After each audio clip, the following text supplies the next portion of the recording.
Decíamos que el presidente Javier Milei ha llegado a Tierra del Fuego en un contexto que encuentra otra dinámica en la política del gobierno del presidente Javier Milei, con la impronta a recorrer provincias, ¿no? Lo que tanto se le ha cuestionado desde la oposición, finalmente llega, ¿no? Más temprano que tarde, la posibilidad de la visita a las provincias. Tierra del Fuego fue uno de los primeros destinos, estuvo en Córdoba hace unos días. En Tierra del Fuego mostramos algunas imágenes que tienen que ver con el rechazo de algunas agrupaciones, lo que suele suceder, ¿no? Con una política restrictiva como la que tiene el presidente Javier Milei, con una necesidad concreta de dejar el pasado, según lo que dicen los colegas, por aquel lugar, ¿no? Y también ha mencionado Milei, porque lo escuchábamos, a los únicos que los critican, dice, es a los que no hacen nada, ¿no? Imagínate a alguien que está haciendo un cambio de 180 grados en la economía y responsabiliza al statu quo, que se va a quejar.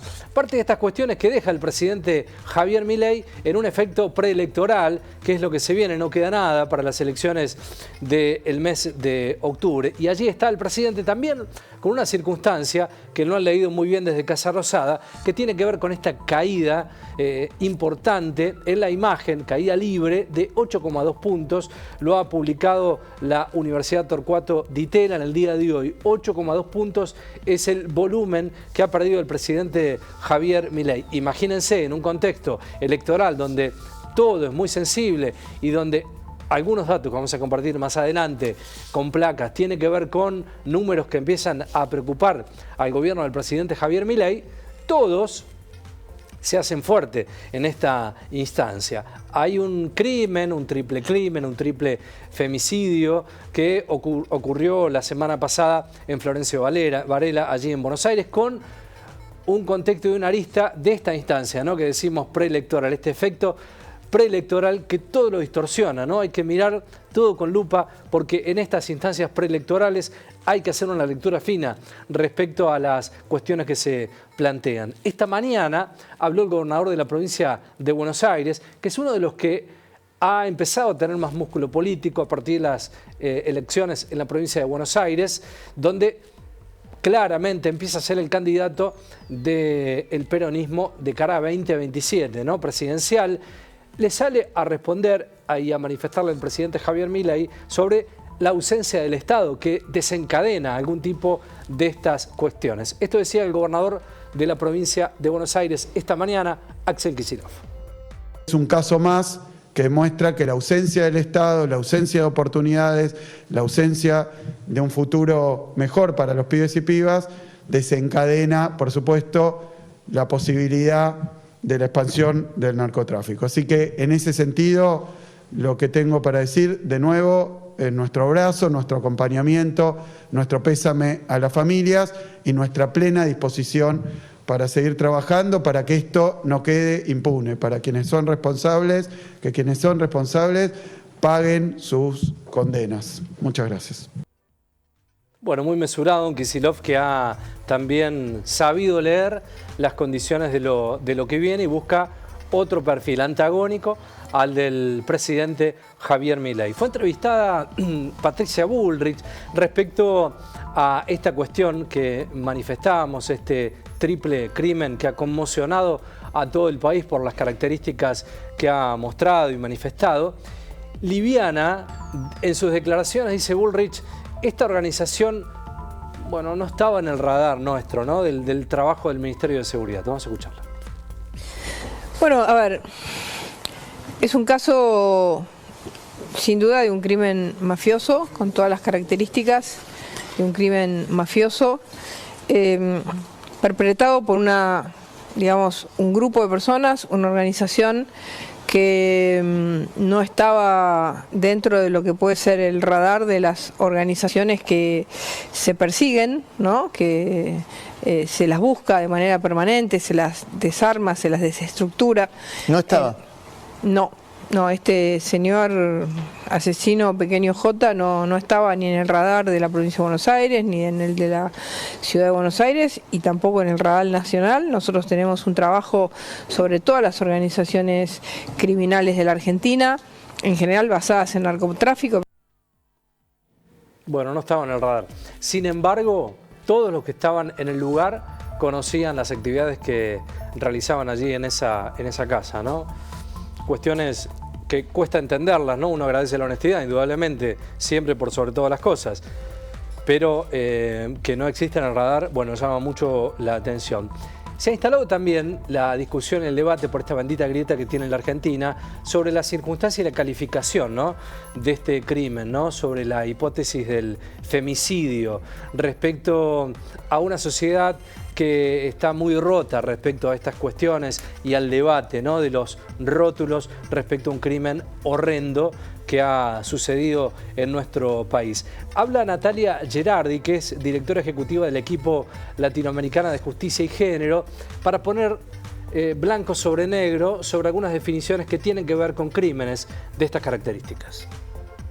La mayor cantidad de los femicidios en Argentina, es decir, de las muertes violentas de mujeres, suceden a manos de una pareja actual o pasada o un integrante de la familia. Las parejas actuales o anteriores de las mujeres son responsables del 60% de los femicidios en Argentina desde hace muchos años. Eso, que es lo que sabemos y lo que argumentamos habitualmente cuando pensamos en estos crímenes, también fue moldeando de alguna manera la mirada de la sociedad y de la prensa. Y entonces por eso creo que en este caso, si no había una relación, y pareciera que no había ninguna relación previa de pareja, ni amorosa, ni sexoafectiva respecto de las personas, parecía que entonces no podía ser un femicidio. Bueno, eso es un error, porque el hecho de que sea la mayor cantidad de femicidios los que se dan en este contexto, no quiere decir que siempre tenga que haber un vínculo, ni siquiera un conocimiento previo entre el autor y la persona, la mujer asesinada. Femicidio es una categoría conceptual, ¿no?, que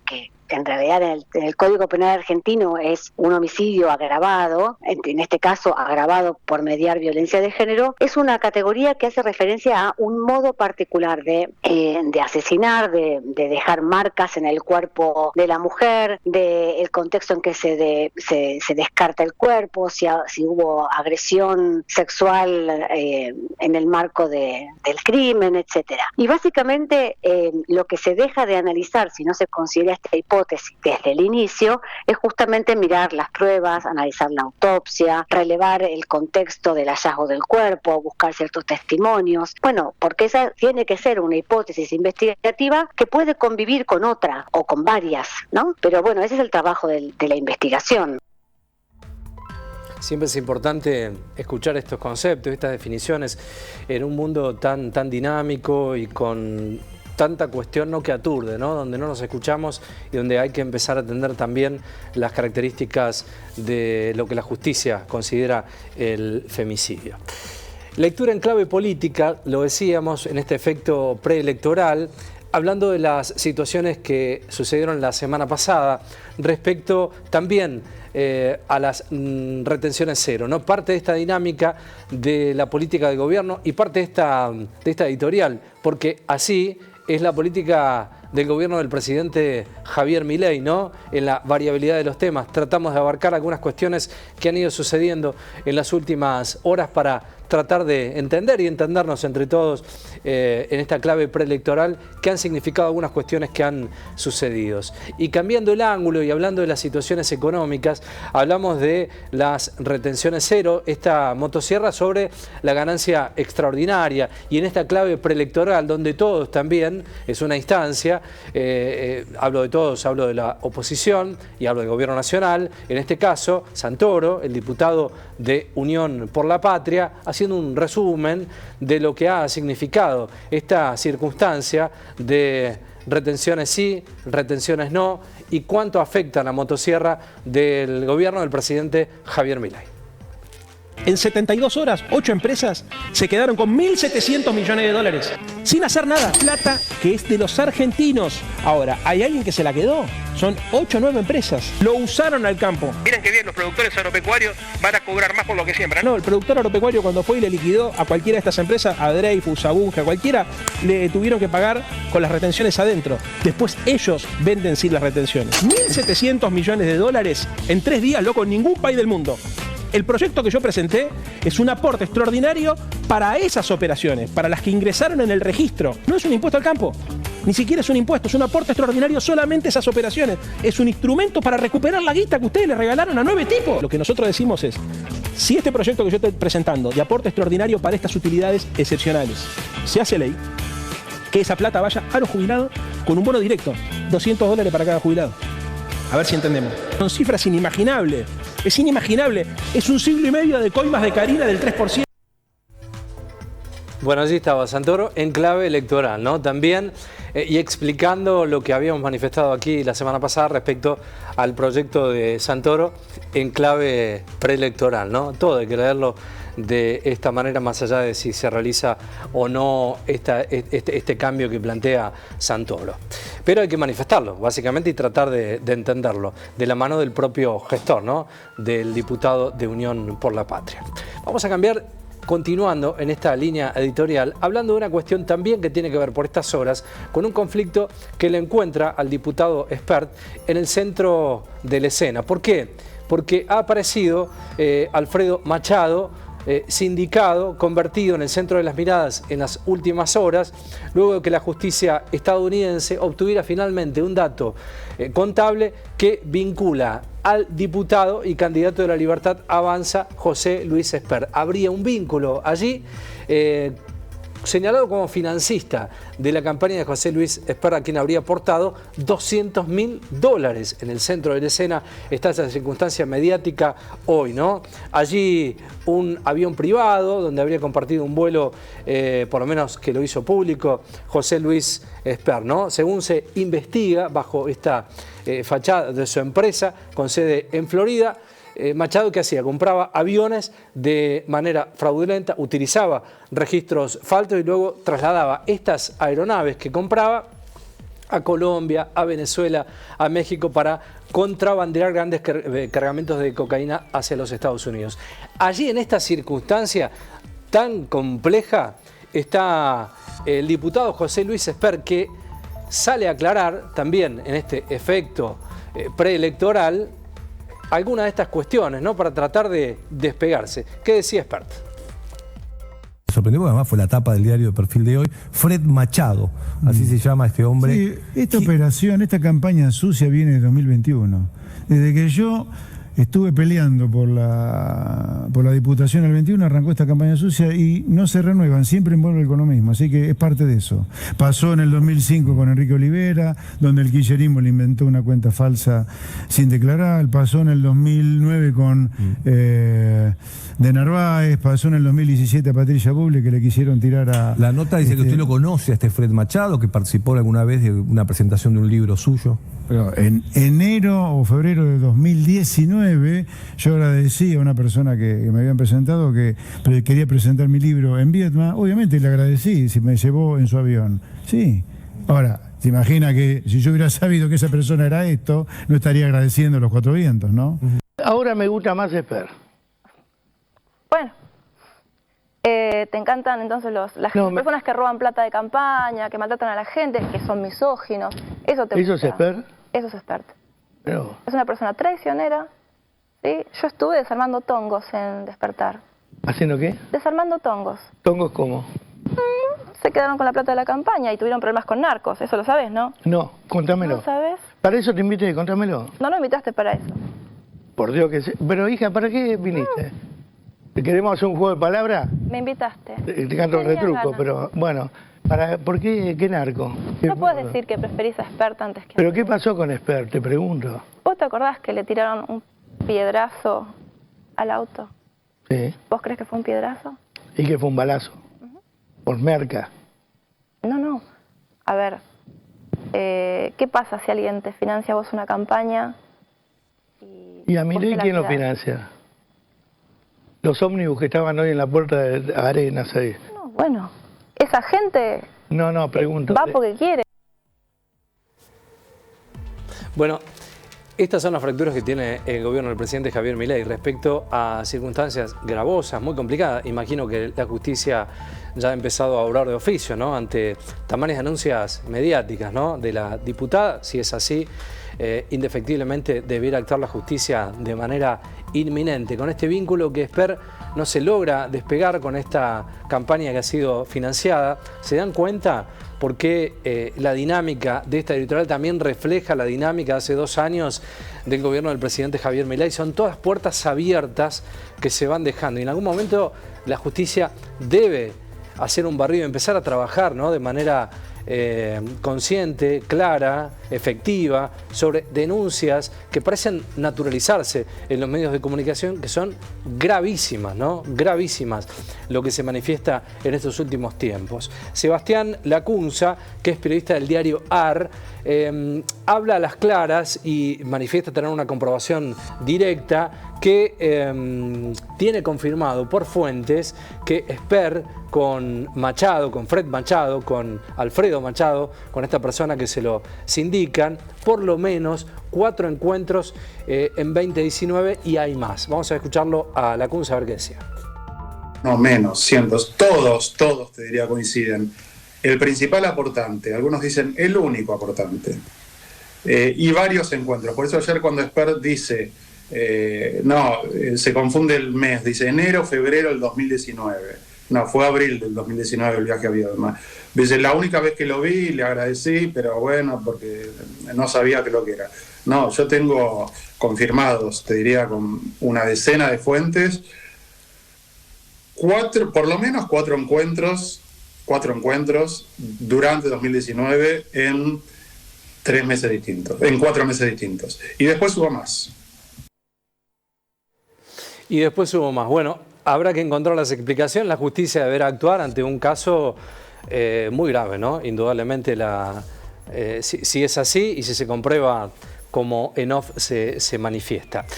Empiezan a aparecer algunos datos, lo que decíamos al comienzo de esta mirada con la editorial, que tienen que ver con números, ¿no? Hay que tomarlos con pinzas, indudablemente falta relativamente poco y mucho tiempo, ¿no?, para las elecciones de octubre, pero empieza a haber tendencias, producto también, imagino, de muchos errores internos que ha cometido en la política el gobierno del presidente Javier Milei, estas fracturas internas, estas circunstancias económicas que hemos tenido en las últimas semanas. Tenemos una placa allí para empezar a ver parte de las cuestiones que tenemos que analizar. La consultora Centric dio a conocer los datos de su monitor de opinión pública correspondiente al mes de septiembre.